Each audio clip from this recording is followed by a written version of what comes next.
listening to Anthony on the Virus, Sirius XM. Hey, it's Joe Rogan. Happy birthday, sir. Thank you, Joe. How old are you, man? Are you telling people? 40 flurf. Really? Yeah.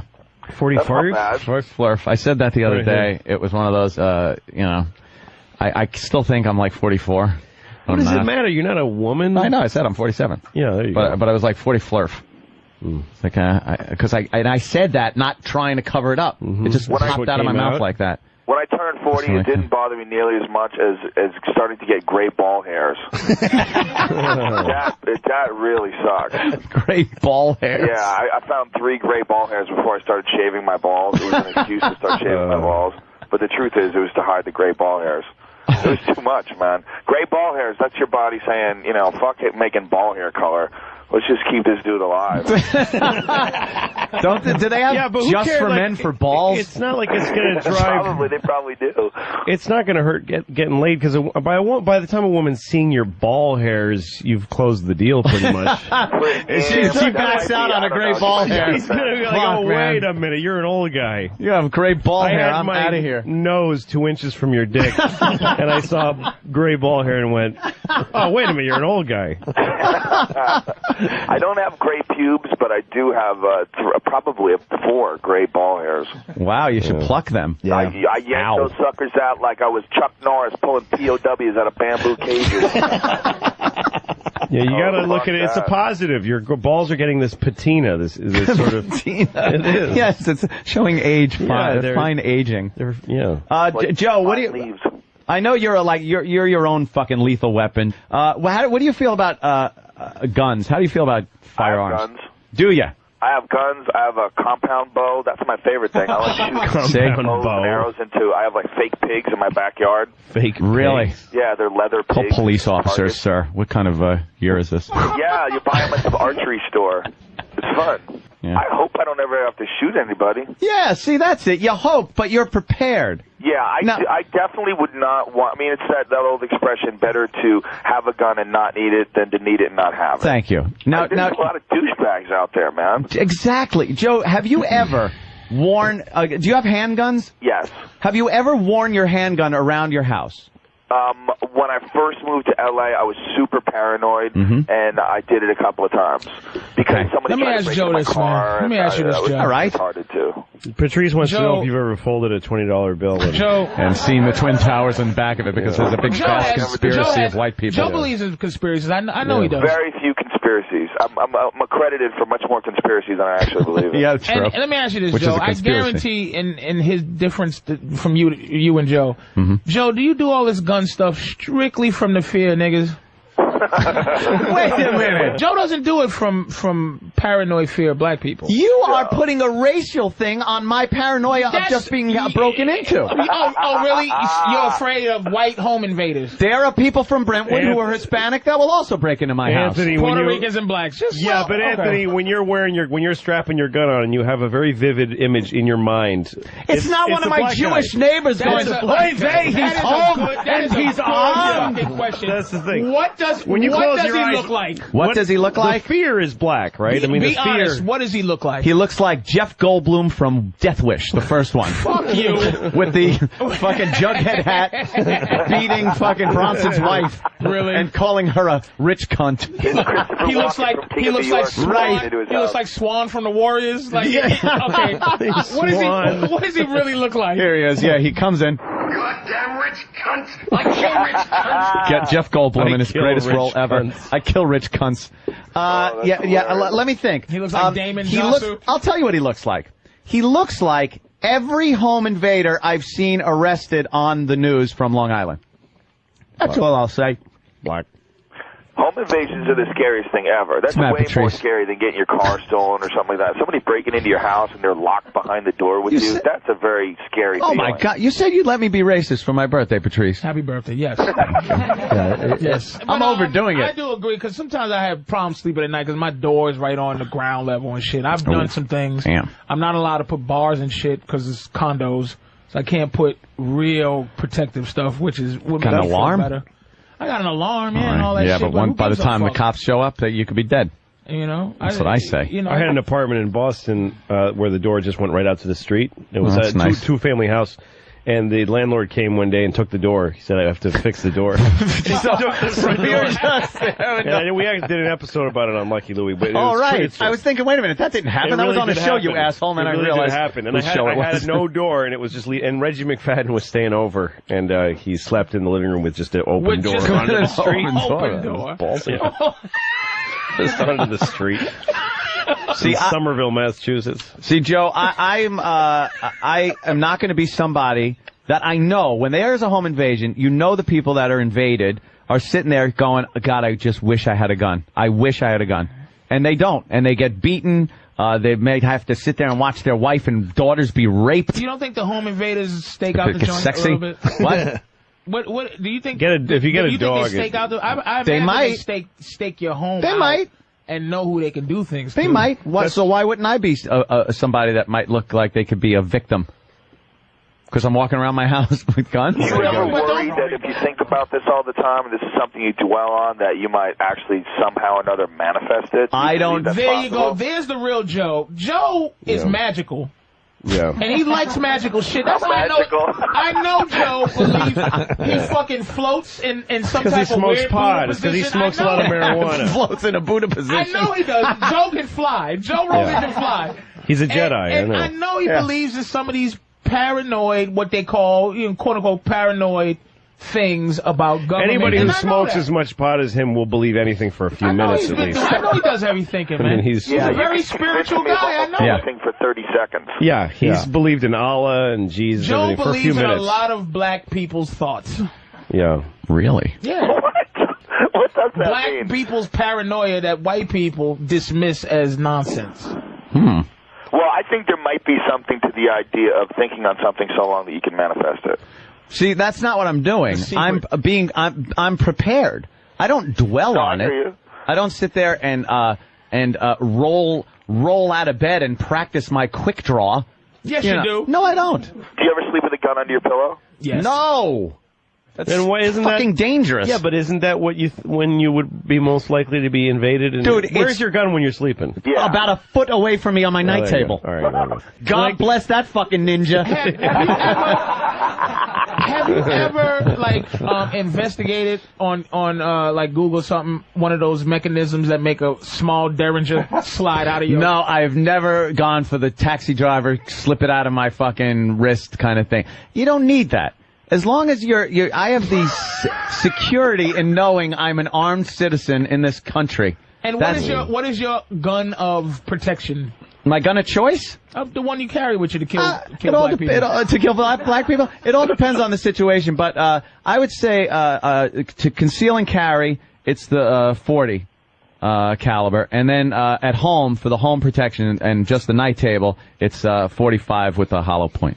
Jesus Christ, you don't fuck around. No, they aren't getting down the hallway. You know what gun that is? This is how awful you are. That's the gun that Chief Brody put cyanide in to kill Jaws. That's how he's going to treat a black man coming to his house. Is Jaws. He's going to shoot him with a shark gun. Chief Brody. No, you got, and then I have a 9, and that's just for fun. That's for scaring people away. You don't believe in guns? I can't carry one. There's no way I can get a fucking gun. See? Why not? Oh, well. Yeah, but unless it's, Do you have a record? Yeah. Yeah. What about you, Louie? You have any guns? No, I got kids. I can't have guns. See, kids and guns don't mix. It's really difficult. I understand that whole thing. If I didn't have kids, I'd probably have a gun just for fun. And kids, you could put a fucking gun in a block of cement, and a kid will fucking shoot into his head. I have a fake gun. Dumb fucking kids. I have a replica. Louis has sarcasm. I would love to just see Louis get pistol whipped with his sarcasm to a home invader. Yeah, you want it? Take it. I ain't using it. I actually have a replica 9mm that shoots blanks. Well, that's loud good. Blanks. And they'll give you a replica beating. At the country house upstate, and I used to shoot it at deer. I used to shoot deer to get them off what the do they yard. do? They just look at me. They don't care. They actually know they're blanks. They look at me. Do you also have a switchblade comb? You guys remember that actor that shot himself in the head a few years back? John Eric Hexum. Yeah, with blanks and killed himself. Yeah, he had blanks in the gun. He put it up to his temple and pulled the trigger, and the temple, part of his skull acted as a bullet because it was so close to his head and sent his skull into his brain and killed him. Stupid asshole. What a dummy. Wow. Stupid dead faggot. I have no idea. I have no idea who the guy is. It's been so long that no one around cares about him anymore, so it's okay. Yeah. I brought it up laughing on a set once when I was on the TV show Hardball, and one of the actors actually knew the guy. Oh, good. Fuck him too. Fuck him too. Fucking couple of stupid fags. They're all actors are faggots. He said that wasn't the first shot he took to the head. Yeah. Fucking shot in the head and load on the chin. Especially with this group. It's a fucking cum joke, for Christ's sake. Joe, is Kung Lee the best guy in the world right now? No, Anderson Silva would kill him. Anderson Cooper? But he's very good. All right, just checking. And I think Anderson Silva and PJ Penn are the two best guys in the world, pound for pound. All right, fair enough. Just finding out but what about do I Kung know? Lee. You know, it's just guesswork. Joe knows his shit. I'm a big Frank Shamrock. I'm a big Frank Shamrock guy, man, and he beat Frank pretty bad. Kobe Wang. Well, Frank Kobe is a Wong. very well-rounded guy. Fucking but the Charlie problem with Chan. a lot of well-rounded guys is well-rounded guys a lot of times are not like really good at one specific thing. And when you fight a guy like Kung Lee, who's really good at one specific thing, which is stand-up, you know, you get fucked up. But he wouldn't take him down, though, Joe. He couldn't take him down. Kung Lee was a college wrestler with a very good pedigree. He's a much better wrestler than Frank. He couldn't take him. I thought Frank didn't want to. No, he tried to take him down. He tried to take him down to get stuffed. And how about so Kimbo he was Slice? To stand up with him. Kimbo? What do you think of Kimbo Slice? Kimbo's a tough guy. I mean, anybody who fights in backyards, bare-knuckle fights, and then puts it on the internet. No, not his toughness, but could he handle, say, Frank Murr or somebody? You know what? That all remains to be seen. I mean, he has to fight these guys. So who knows? I mean, so far he looks great. And do you still have hope in Brock Lesnar? Is he still? Brock Lesnar is one of those gigantic fucking farm boys with big canned hams for hands. That's a scary dude. He's a real all-American wrestler, too. It's all the same. I mean, if he dedicates himself 100% to MMA, yeah, he could be a force. He's still young. He's a huge fucking guy. He's incredibly athletic. He was throwing Frank Murr around until he just fucked up. It's just like what I said about Kung Lee. He's a specialist at one thing. He's a phenomenal wrestler. Those are the most dangerous guys, are the guys who come into mixed martial arts with one thing that they do very, very well. You know, whether it's Thai boxing, whether it's boxing, whether it's wrestling, one thing that they're a super specialist at. The well-rounded guys like Frank Shamrock, they always are going to get fucked up by the guys that are specialists, in my opinion. Damn. Is Floyd Mayweather really going to do this? Isn't he going to? I don't think so. Is he going to cross over? They said he was going to cross over. Fucking around. No, he'll get beat real bad, man. He's a little guy. He'd be really dangerous if he fought little 147-pound guys, just like, you know, the UFC has a 155-pound division. And as long as these guys didn't try to take him down, he'd be really dangerous. But it would be so easy for them to take him down, and then he would be helpless. Yeah, he would just, I wouldn't. No, he wouldn't be able to wrestle. I wouldn't fuck with on top of it, Floyd breaks his hands really easily. He's broken his hands he's got a soft, Yep. And he's got those. He's a defensive guy. He's he's a good. He's just got that shoulder. He makes people hit him in the shoulder. Hands. Yeah. Louis, you're all into boxing now, right? I do. I like boxing. Are you boxing? I work out in a boxing gym a lot, and my trainer has me. He has women fighters that are like professional, and I fight with them a lot. I'm not allowed to hit them. It's to work on my defense. You fight girls. I fight girls all the time. What is with white guys beating us now? What? White guys are winning. Are winning the at only boxing. like really angry ones, like Kelly Pavlik and the Russian. Kelly Pavlik is awesome. The boy from what you call? Calzaghe. Yeah, Calzaghe just beat up. The Welshman. Calzaghe. You know Mickey Ward? You remember who he was? Sure. Mickey Ward is working on the movie I'm working on with up in Lowell, Mass, and he's going to start training me. So I'm training with Mickey Ward, who's a great Irish boxer. That Palooka. One of the greatest like sluggers ever. That greatest. He wasn't great nothing. Yeah. He was great with Gotti. Him and Gotti were great together. That's right. Yeah. He's a Palooka from South Boston, and I don't like him. What'd you say? He's from North. He's from Lowell, Mass. It's all the same. What'd you call me? You heard me, Punchy. What are you working on, Louis? What is it? It's Ricky Gervais is making a movie, and I'm play his best friend in a movie. I was working. I just shot another special, and I was training for the special, but then I kept going after the special. Let me tell you something. Louis looks just like the guy that raped the guy from Shawshank Redemption. You look like oh my God! Oh Jesus! I happily exactly like one of the sisters. Sure. Oh, the head sister. You look like the head sister. The head sister. Louis wants to rape awesome. people. Totally. Oh, is that awful? Yeah.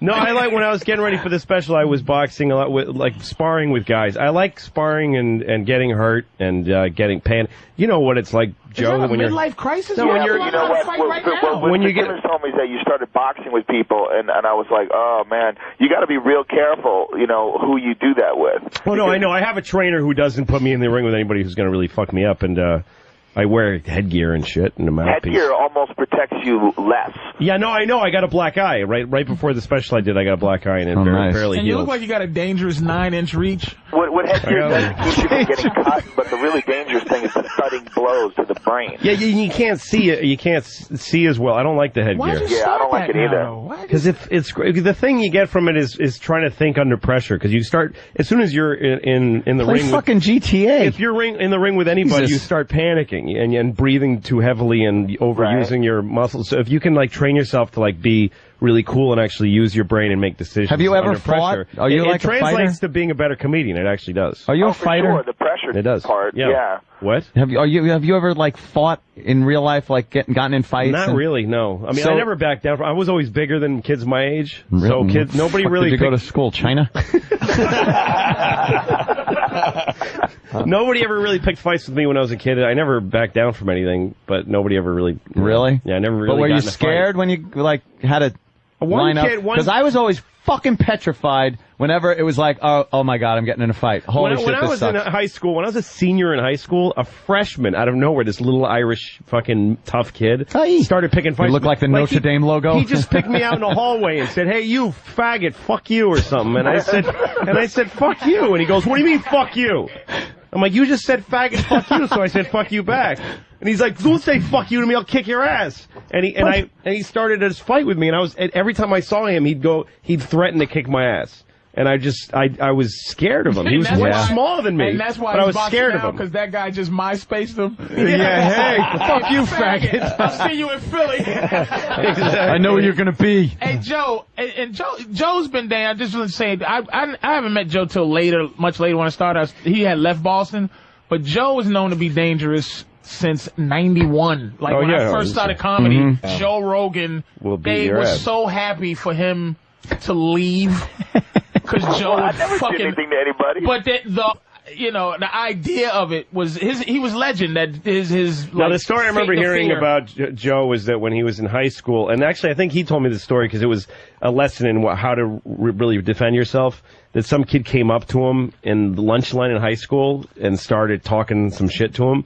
And most people wait for the drama to build and for the fight. What was this, juvie? Wait for a bunch of kids to gather and start saying fight. But as soon as a kid came up to him in a threatening manner and said one word, Joe just punched him in the chest really hard, and the kid fell down. His face fell right in the potato post in the Jello, and it was all fucking over. Joe knew the prison rules early. You know, you just got to take out the guy. Somebody goes, "Hey man, I was never very big. I was always a short dude. Yeah. So in high school, I was an easy guy to pick on, and I didn't like the whole idea of getting hit first and having to recover. So I'm like, I never picked on anybody. I never started fights ever. But if somebody was going to start a fight with me, for sure I was going to hit him first. Yeah, preemptive George Bush stuff. And I commend Bush stuff because then I'd pick on people who weren't even picking on me. Yeah. And I commend you, right? I did. I never told you this, but I think I did. But anyway, that you never hit Carlos. Oh, I would never hit that guy. Hitting himself is punishment enough. He never. And anytime I was looking at any YouTube, I just go, "Oh no, man!" Just gonna punch him. Doesn't he know? And it's just like, because something changed me. Because I seen Joe in Men's Health. You can see it in Carlos's eyes in the clip. In Men's Health. Joe was in Men's Health. Yeah, he's on the cover of Men's Health. If you're in Men's Health magazine, doing one finger push-ups, I'm like, Jesus, he's gonna kill Carlos. But he never fucking got to that mode, which was like, I was happy for him, because it was almost like that goading hit me thing. Yeah, but you could see it in Carlos's eyes, like, I've heard this guy kicks people's asses. You could see him holding back a little bit. Yes, Carlos stopped short a lot of times, just short of Joe kicking his ass. He called me a little bitch quite a few times, though, which I thought was pretty bold. Good math. I wouldn't call Joe a little bitch. It's like a little dog barking at you, like, oh, look at this cute little thing. Just give him a fucking fear factor beating, make him eat a sheep uterus while he's kicking him in his face. Sheep uterus. Eat this cow tongue, bitch. Shove his face in maggots. Sirius XM, The Virus. You're listening to Anthony.